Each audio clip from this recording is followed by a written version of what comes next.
thank you all for attending the Mayor's annual State of the City address. We appreciate you all being here tonight. I promise we won't keep you here all night. The Mayor's speech is only 18 pages long, so we'll be here all night. Anyways, let's go ahead and kick things off. I'm going to invite Pastor Mike White up to lead us in a prayer.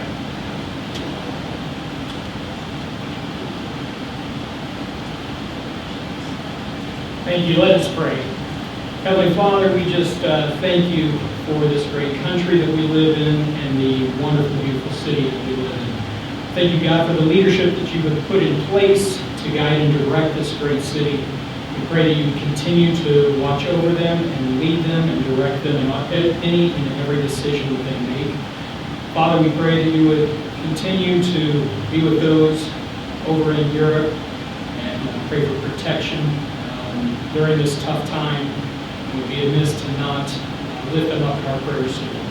Pray that you would be with Mayor Courtney, that you would guide his words today, and you would speak to us, may it inspire us, and may we all work together for the betterment of our community. In Jesus' name we pray. Amen. Thank you. Now we do have quite a few special guests tonight. One of them being the Mayor's Eagles, which are fourth graders, and their president's name is Harlan, and we have actually invited them here tonight to lead us in the pledge. So I'm going to invite them up. Come on, Mayor's Eagles, along with our police department that is here.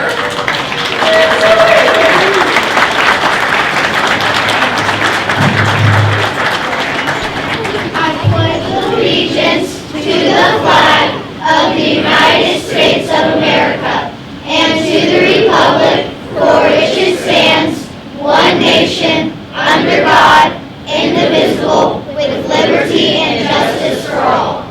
Thank you. I'd like to recognize some of our special guests that we have here. A lot of them are elected officials, but we also have some classes here. Like I said, we have the Mayor's Eagles. We also have Mr. Barger's class here joining us. And they told me it's not for extra credit. They just decided to come on their own, so I'm shocked.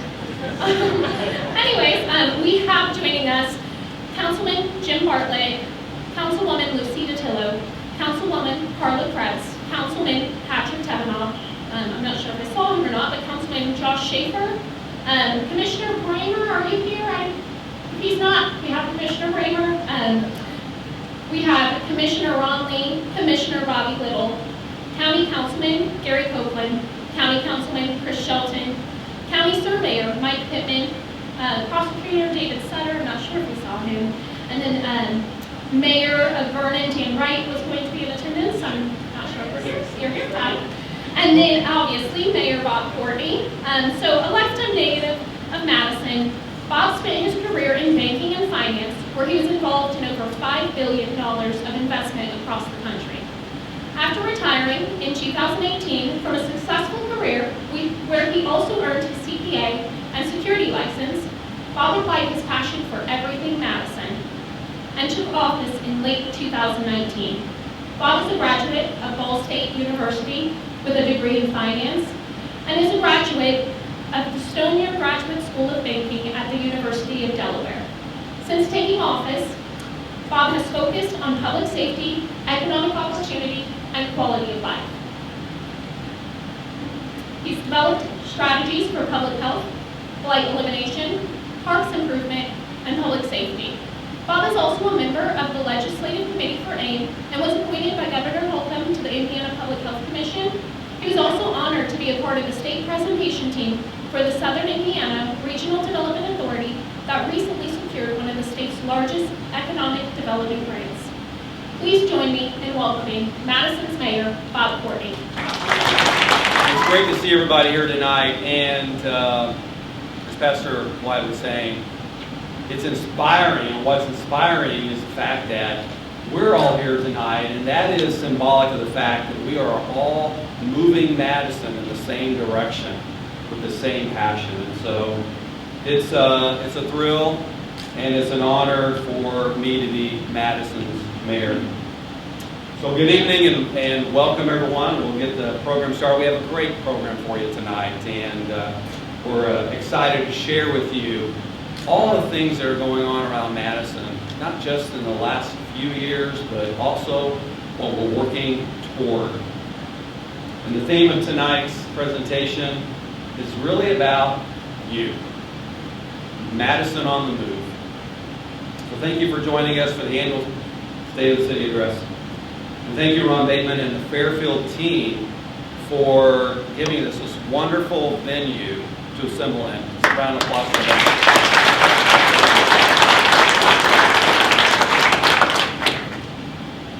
And that was Hannah Fagan, my Director of Community Relations and Policy, is what she told me just a few minutes ago.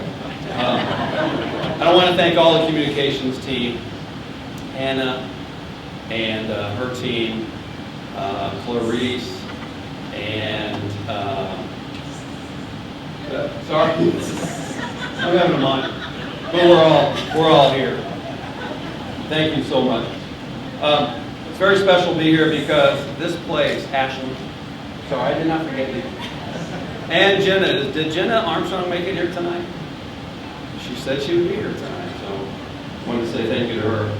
But it's very special to be here tonight because where we are sitting is a shining example of what vision and leadership is all about. And while Mayor Welch is not here and could not see this project through, I am proud to have been part of bringing his vision and his vision and leadership for this project. This year is quite different than last year's address. Last year, the pandemic caused high unemployment, took our economy over the cliff, and created a human toll as many families lost loved ones. And now we are dealing with high inflation, supply chain issues, and an extremely tight labor market. While we can never dismiss the seriousness of the virus, I'm proud of our city and her residents in their response. While some communities acquiesced to their circumstances, Madison was on the move. We adapted, we spent a significant amount of time planning, we sought different outcomes. We rolled up our sleeves and we went to work to move Madison forward. So why are we all gathered here tonight? I'd like to take this time to report on our progress. When I first ran for mayor, I campaigned on having a head for business and a heart for Madison. Those words are more than a slogan. Tonight, we'll show you those were promises kept. I often reference the term clean, safe, and beautiful when talking about Madison. This is a three-word mission statement, not a mere slogan. It's a mission statement that drives all of our activities at the city and all of our efforts. As your mayor, I promised you that I would focus on improving community safety, expanding economic opportunity, and also focusing on our quality of life and placemaking here in our community. Tonight I'll share with you our progress on all three of these key initiatives. And I want to thank each of you because you all have made these results possible. Whether it's police, fire, streets, or sidewalks, our public safety initiatives are changing the landscape here in Madison. Under Chief Wallace's leadership, we implemented the recommendations of a diversified, citizen-led public safety steering committee, which revised 13 of our standard operating procedures, including police pursuits, use of force, implementation of de-escalation tactics, wearable body cams, and we brought integrity that was lacking in the evidence handling process. We've implemented the use of new technology all across the community to catch the bad guys, who aim to damage our community and harm our residents. With unanimous City Council support, we made another major investment just this year in safety by increasing full-time officers by another 10% and adding additional capacity with the formation of a 5-person, part-time, fully trained, fully licensed patrol team, adding much-needed resources, traffic management, as well as fighting drug crime across our community. For the past 2 years, narcotics arrests are up double digits each year, and our property crime is down by a like amount. And perhaps you have heard of Operation Predator Net, resulting in the arrest of over 20 men alleged to have come to our community to solicit minors. After gaining state and national attention for these efforts, the city was invited to join ICAC, Indiana Crimes Against Children. It's a task force that focuses on crime prevention and protecting our youth. It's exciting to bring more resources than ever before to our community. We can never rest when it comes to protecting our children. Recently, I had the honor to recognize the contributions of our entire law enforcement teams for outstanding service to our community. We recognized Chief Wallace, Detectives Perkins, Scudder, Cutshaw, and Harris, Patrolman Officer Midget, Prosecutor David Sutter, Sheriff Thomas, Hanover Town Marshal Caldwell, and our Circuit Court and Superior Court judges, DJ Moe and One Good. Our partnerships with these public safety leaders, as well as the Indiana State Police, have taken criminals off the streets and made Madison a safer community for all.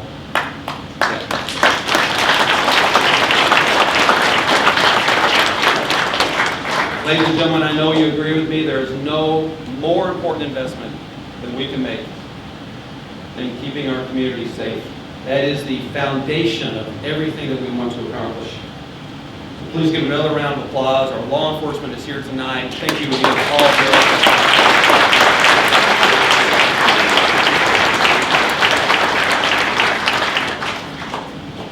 Led by Fire Chief Bill DeVries, who unfortunately couldn't be here tonight, Madison has a rich history of an all-volunteer fire protection service.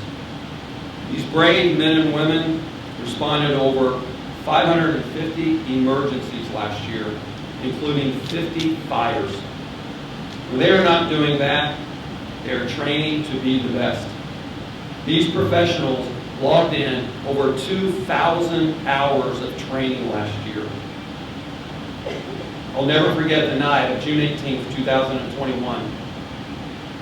Ravaged by flash flooding, our brave officers, firemen, and first responders performed water rescues through the night, saving 35 people from their homes. While the waters eventually receded and the damage was significant, thanks to their heroic efforts, there was no loss of life. Whether it's structure fires, search and rescue, or dealing with hazardous materials, or simply installing free smoke detectors and carbon monoxide detectors, they always answer the call for help. I offer my sincere appreciation to the men and women serving in our police, fire, and emergency responses, including our central dispatch professionals. Any of our volunteer firemen here tonight, please stand and be recognized. Jake, I know you're here. Jake. Let me talk a minute about something that connects us all. Streets and sidewalks. It's often said that if you don't know where you're going, any road will take you there. In our quest for a clean, safe, and beautiful Madison, we've recognized the importance of how people move around in our community. And we've invested in improving our streets and sidewalks, both downtown and on the hilltop. Our team of employees and engineers are committed, just as I am, to planning, development, and execution to improve the overall experience of residents and visitors. We believe Madison is way more than a someplace you drive through to get to another destination. We believe Madison is the destination. But to achieve our potential, we have to invest in making our community safer and more pedestrian friendly. That is why we are letting data drive our decision making on where to invest. In the book, The Walkable City, author and city planner Jeff Speck writes that we need to cultivate 4 qualities for the pedestrian. Be useful, be safe, be comfortable, and be interesting. Is there anything boring about walking around Madison? No. The past year, we did multiple things toward accomplishing these goals. We developed a comprehensive plan just for sidewalks. In 2021, we invested in road and sidewalk repairs across town. We created a new sidewalk on 8th Street near the schools and on East Street heading down toward the riverfront. And in 2023, which is not that far away, it's just next year, we'll bring brand new sidewalks all along Clifty Drive. We also recently announced a $1.5 million investment in the Oak Hill subdivision that will bring new roads, new sidewalks, and much needed improvements to the neighborhood park. This comprehensive, data-driven approach will make a lasting impact on our neighborhoods, which leads to a viable community. Finally, following an extensive evaluation of our prized Main Street and working through our steering committee, we took a bold step forward toward our destination development plans. After inheriting former State Highway 56 through downtown, we reimagined the potential impact of that street, upgraded the condition of the road, changed the traffic pattern to add a calming effect, and we reduced the incidence of traffic accidents. And we secured a $5 million grant on our way toward a $20 million multi-year reinvestment complementing our Destination Madison strategies. That, folks, is just work on Main Street. On the issue of economic development, I want you to know that we are relentless in our efforts to drive investment to Madison. Each of you here tonight is key to that investment and our successful strategies. Whether you're donating your time to serve on a board or committee, or you're making a financial commitment in a business or in your home, you are elevating Madison. Together, we have placed Madison in a position to have an economic renaissance like never before. We've developed a unique approach that is giving Madison the regional recognition that it deserves. Answering a call by Governor Holcomb that spurred a statewide economic development competition, in a matter of months, we developed destination and workforce investment plans for a READY grant. With 42 partners locally, and by partnering with the Southern Indiana Regional Development Authority, we believe we can create a $250 million economic impact to the city of Madison over the next 3 years. That was $1 billion with a B. I was honored to be part of the RDA's state presentation team, which was awarded one of only 5 maximum grants of $50 million to reinvest across our region. These investments will be made all across our community for infrastructure, parks, roads, trails, housing, industry investment, and tourism initiatives downtown and on the hilltop, as well as a new vet tech school at Hanover College in partnership with Ivy Tech. We will further develop Madison as the gateway to Indiana and the regional gem that all of us here already know that it is. Just this week, one of our homegrown, most successful businesses took another step forward. I'd like to thank our special guest, Harold Hunt, and his family, and his team at Super ATV for their investment in Madison, growing our community and creating well-paying jobs. With Super ATV's expansion and other partnerships we have formed who will invest in Madison, in just a few weeks, we will be announcing over $100 million of new investment in housing, retail, and industrial development, all on the hilltop. Thank you, Harold, and your great team.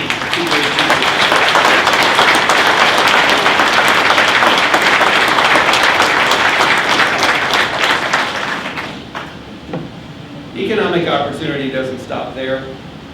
I'd like to pause now to share with you the first in a series we call Madison on the Move, which focuses on blight elimination and acknowledges the contributions of Trevor and Van Crafton and Dr. Judy Kaler and many other investors across our community. Visit, and we're one of the first impressions that people from out of state have of the state of Indiana because we border Kentucky. I mentioned that we have a unique community because we have one of the largest contiguous historic districts. One of the challenges that come along with that is how do you preserve that housing and how do you improve it and eliminate blight at the same time when what you want to do is incentivize property owners and investors to invest in their properties because we know that that will have dramatic improvement to the neighborhood, both in property values and reduction in crime. We have a program called the Preservation Community Enhancement Program. We saw cost as the main barrier that was preventing people from investing, particularly in areas that have suffered from disinvestment over a long period of time. We identified targeted revitalization areas and said that if you fit into these categories, the financial incentive that the city will provide you will be 3 times what it has been traditionally. We formed partnerships with the community, creating incentives, because we know that eliminating blight has so many benefits to our wonderful community. We bought these houses, my brother and I, about 18 months ago, give or take. We ended up bringing them back to life, and we're about 80% complete in the restoration process. We sell on contract, so we do that to provide families and individuals an opportunity to own an asset, and those who can't qualify for conventional mortgage right now, we help them along the way with the process of being able to own it outright. We're all interested in preserving our historic district, so any house that's at risk needs to be worked on to preserve it. As they get torn down one by one, we lose part of our historic district, and that over time can be very detrimental to the historic district. We believe that embracing our past adds significant value for our future. You can't replicate a 19th century architectural style and have its authenticity that it does now. You can build a new property, but it's going to look very, very different and out of character. So we think the best investment is preserving what we have, but also expanding that blight elimination strategy to other parts of our community that have been neglected in the past. So we now have an incentive that applies all across the community, not just in the historic district. For our businesses and our industry, for recruiting people to move here, we need to make sure that Madison is the clean, safe, and beautiful community that they're selling and that they're willing to invest in. Started talking about blight elimination and how can we make a difference and how can we attract that investor capital. How can we take on some of the toughest projects across our community? And man, the first one's there. So thank you for leading the way. Our Uber Pace program has spurred historic preservation efforts all across our neighborhoods, raising property values by 30%, reducing crime, and driving unprecedented investment. We've proven that by leading the way with our own financial commitment, we can incentivize new capital investment and produce better outcomes. By leveraging our own capital, we've created incentives that produced nearly a 4-to-1 investment return. And in the past year, We have created more investment through the PACE program than the previous 7 years combined, all without demolishing a single contributing historic structure. Oh, and I know that sounds good to you, right? And speaking of investment, I have to acknowledge all of the great work being done to grow our tourism industry. A $41 million economic power punch to our community and small businesses. Just 2 years ago, tourism was on the ropes with leadership from JCBT, VMI, Madison Main Street, Madison Arts Alliance, Madison Music Movement, and our Chamber of Commerce. Our tourism economy is not just surviving, it's thriving. From record innkeeper tax collections, creation of sports tourism, improved governance, emphasis on arts and entertainment, and an assertive focus on branding, Madison's tourism is alive and well. These groups have also implemented tools to measure economic impact in real time, and they too can make good investment decisions. To the hundreds of volunteers who give your precious time to make Madison better, I sincerely thank you. Thank you very much.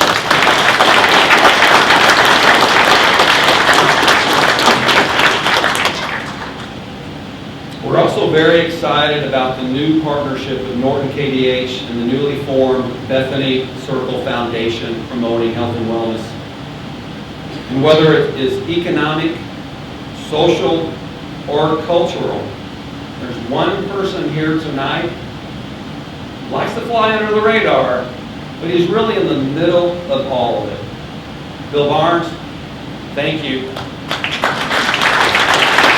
Thank you and the Community Foundation of Madison and Jefferson County for making a difference here at home. I know I probably embarrassed you because he's really a humble person. I would be remiss when talking about economic development if I didn't mention the City of Madison Railroad and Airport. The city's airport is home to 13 businesses, has a flight training school, hosts a new PHI medical transport business, helicopters, and has a fantastic annual air show. And in 2021, after a decade of attempts, we secured the northern approach runway 21 that furthers our airport's capabilities and appeal. The investment that our airport and our Port Authority and Railroad are making has over a $70 million annual economic impact to the region. We also operate our own utility company that supplies almost 800 million gallons of clean drinking water a year to nearly 80% of Jefferson County. Wouldn't you agree that for such a small town, we have a really big reach? Being innovative and more sophisticated and data-driven in our approaches has created unparalleled results and much-needed efficiencies on how we govern. And how do we pay for all these investments? We do it by leveraging our capital to attract private investment. A mix of capital from grants, TIF funding, leverage, our general budget, and most importantly, private investment, like the Super ATV. That's what it takes to move our community forward. And it happens over time, but with good planning. After sharing with you our accomplishments in public safety and economic development, I'm most thrilled to talk with you about Madison's quality of life. Would you agree that it is exceptional? I certainly do.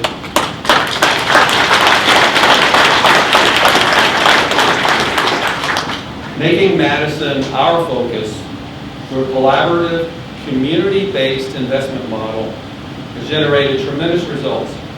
It's attracting a new generation of Madisonians.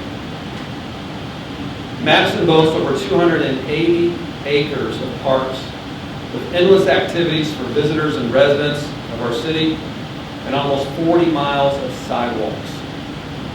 And who can forget our fabulous Heritage Trail and our beautiful riverfront. Last year, we embraced our golf cart community even more by making it easier to traverse between the hilltop and downtown and between Madison and Jefferson County. We are nearing completion of a new Parks Master Plan that will upgrade our parks, especially our neighborhood playgrounds where our children play. They deserve modern equipment, ADA accessibility, and a basketball court that's not deteriorated. We're committed to making that happen. Yes, thumbs up, right?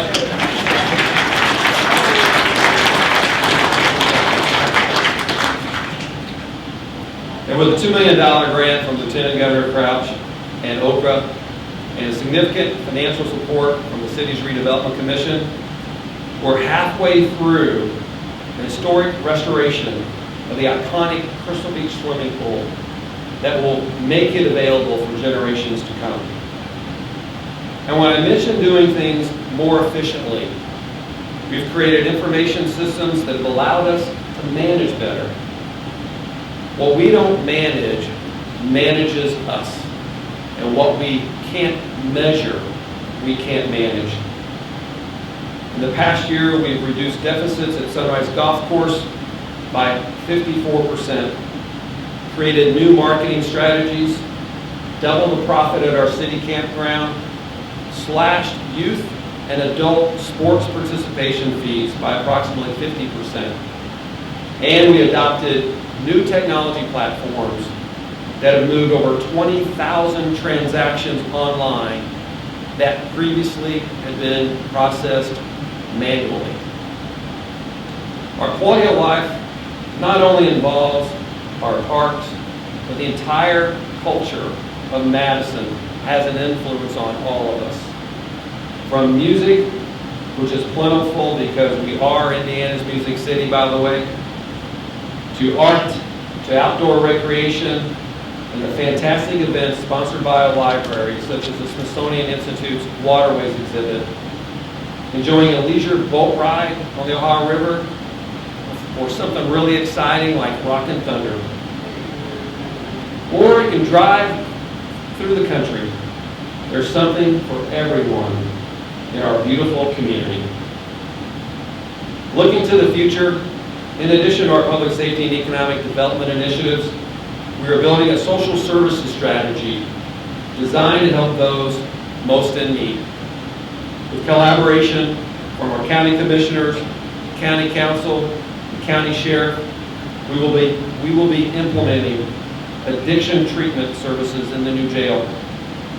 A recent grant award from the Indiana Department of Mental Health and Addiction that will be managed by Jefferson County will allow us to hire a community coordinator to perform a needs assessment for our community, for a residential treatment center, and coordinate the implementation and strategies for mental health and addiction across Madison and Jefferson County.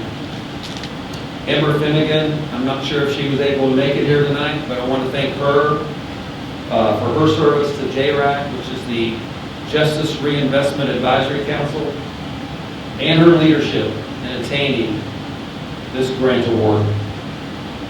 With the newly formed Public Arts Commission, by developing a strategy around arts and entertainment, we will recognize the value that art has on a community for our quality of life and as an economic driver. I want to thank Kim Nyberg for being that first person that I wrestled into that role, because she and her team are going to lead the way in crafting our policies and our strategies with regards to public art, because it's so vital to our community. Through the Redevelopment Commission, we've committed $150,000 of financial support to help Habitat for Humanity bring the dream of new home ownership to families across our community. And you're on that board, so thank you for your efforts there. And as of today, we've already provided a $250,000 grant to stabilize the historic Ohio Theater so that additional restoration work can happen. And it's a dream to have that theater come back to life and be operational again.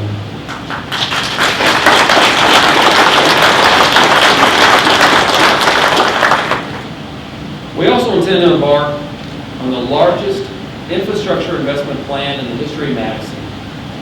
For the next several years, we will invest $3 million, as I mentioned earlier, in bringing new sidewalks to Clifty Drive. We're widening Wilson Avenue for better industrial traffic management.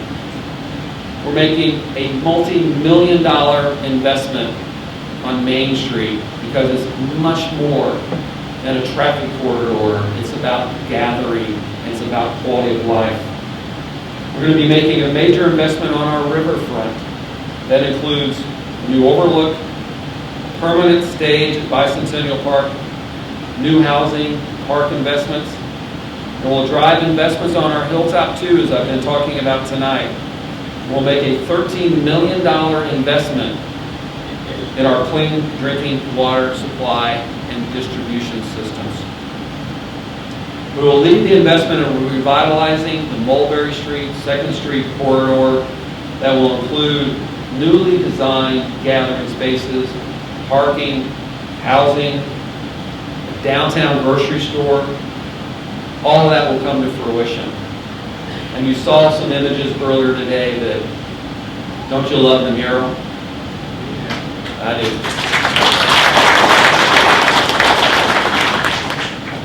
We've already acquired the property for a new Gateway Welcome Center at the entrance to Madison from the bridge. We've acquired property on the riverfront to protect our open space corridor. And we are partnering with the Army Corps of Engineers to bring much needed solutions to the flash flooding problem we've experienced with the Crooked Creek watershed. We're about 4 or 5 months already into that year-long process. But that is going to drive our results so that we can mitigate the potential impact of any future flash flooding in that area. Tonight I've shared some of our successes with you, talked about some of the challenges, and laid out our vision for the next several years. As my wife says, I could talk to a wall for about 3 hours, so I appreciate your all's patience here tonight. But I'm like you and everybody in our community. When it comes to Madison, don't we have so much to share? Because it is clean, safe, and beautiful. And we're delivering on our promises about public safety, economic opportunity, and quality of life. In the new environment, Madison is not only a tourist destination, but it's the destination of a lifetime, bringing new permanent residents to our community and help fuel our growth. The implementation of this vision would not be possible without the hundreds of volunteers we work with all across the community to improve Madison for all of us. It would not be possible without the support from Governor Holcomb, Lieutenant Governor Crouch, and all of our state and local elected officials, all of whom are committed to our growth and success. I hope this is crystal clear, and that is, employees of the city of Madison are our biggest asset and some of the most dedicated people that I've had an opportunity to work with. And I know they truly believe in our pledge for a clean, safe, and beautiful Madison. I'd like to ask any city employee who is here tonight to stand and be recognized. I know we have quite a few.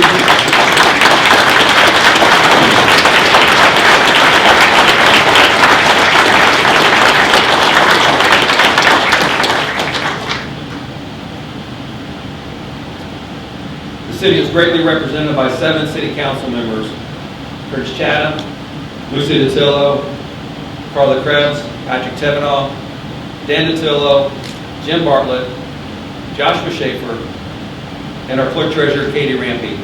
Would you all please stand and be recognized? I know we announced your names earlier, but please get to know all of them who do so much for our community. I also want to thank my family and my wife, Tammy, who couldn't be here tonight, and my friends for their love and support. It takes two Tammys to keep me between the guardrails. Tammy Courtney and Tammy Acosta. Please stand, Tammy Acosta, because she is fabulous.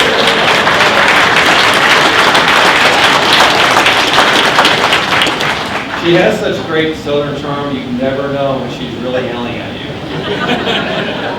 You just say, thank you, that's awesome, I'll do exactly what you're telling me.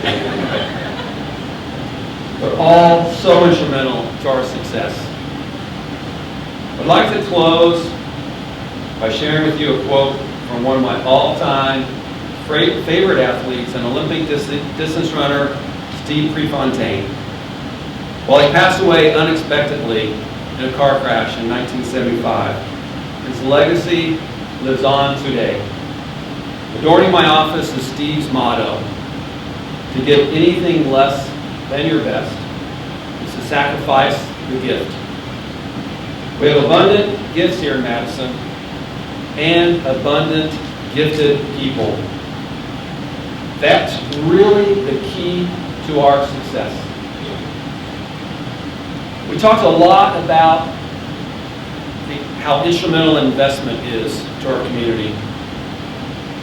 And I believe that 2022 is the dividend year in which we will reap a rich dividend for all the effort that so many people have invested in Madison, a small town with a historic future, because Madison is on the move. Thank you, and God bless you.